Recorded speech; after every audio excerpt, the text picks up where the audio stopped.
We have known the awardee, Sister Bettye Chaney, all of our lives as a devoted wife, mother, grandmother, great-grandmother, and consummate missionary.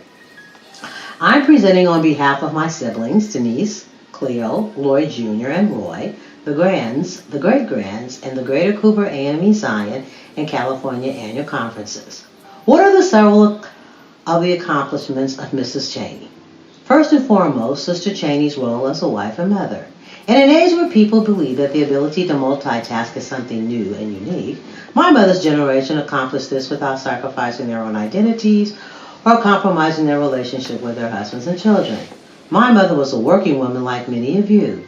She juggled home and 6 children while supporting my father in his layman work on the local, district, and conference levels and making sure that they were involved in all phases of Christian education, from the Sunday school to the children and youth departments.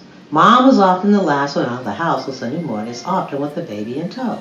She faced challenges that would daunt many as she cared for my sister Floretta, who was dying from cancer, while nurturing my father, who was suffering with Alzheimer's, and consoling and encouraging myself, my siblings, Flo's daughters, and grandchildren with the graciousness, love, and compassion she exhibits on a daily basis, something that her daughters are still striving to emulate.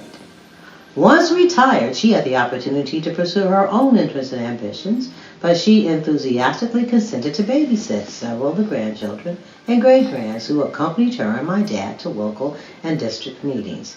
Forever self-effacing, Granny never drew attention to herself nor sought recognition for what she accomplished, as she believed that everything she did flowed from the Lord's blessings and His grace.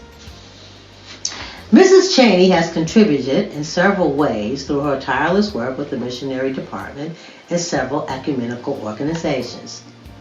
She has served as district president under several missionary supervisors: Mrs. Vilma D. Leake, the late Mrs. Ruth Anderson, Mrs. Geraldine Walker, Mrs. Barbara Carr, Mrs. Lavetta Holmes, Mrs. D. Diane Proctor, and Mrs. Tavita Moore, who reluctantly accepted her retirement.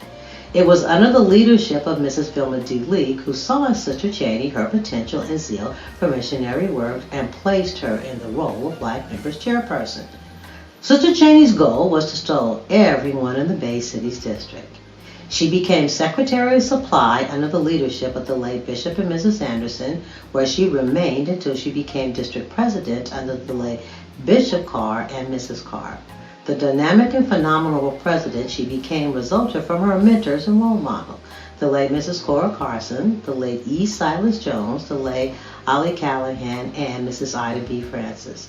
Mrs. Chaney's infectious laughter and gregarious nature, and most importantly, her understanding of the mission and goals of the society, has endeared her to many of the missionary general officers.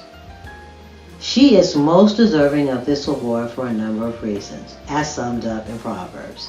Who can find a virtuous woman?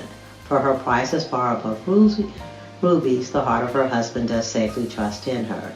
She will do him good and not evil all the days of her life. She riseth also while it is yet night, and giveth meat to her household. She girded her loins with strength, and strengthened her arms.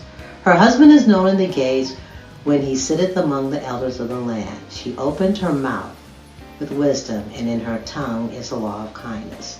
Her children arise up and call her blessed, her husband also, and he praiseth her. Many daughters have done virtuously, but thou excellest them all. Favor is deceitful, and beauty is vain, but a woman that feareth the Lord, she shall be praised. Thank you.